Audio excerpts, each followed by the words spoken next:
At syempre, okay mga bossing. Andito tayo solo. Ano yan? Huwag kayo makakita. Yung mga batang mga kulit ayun. Andito tayo solo ngayon mga bossing. Bilis natin nakarating ng hulo. Isang araw na biyahe lang. O diba? See? Tayo ngayon ay bumili ako ng ano rito, ng mansion. Maganda yung lugar ko ngayon. Tahimik. Walang maingay. Huwag kayo masyado malikod dyan. Ayun yung mga batang mga kulit.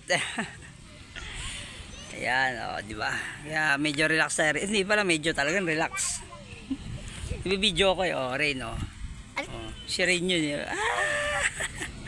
Ayun si Rain kulit. Nandito tayo ngayon mga bossing sa Hulo Sulu. Bumiyahe tayo kahapon, galing ng Antipolo, and nandito tayo sa Hulo Sulu.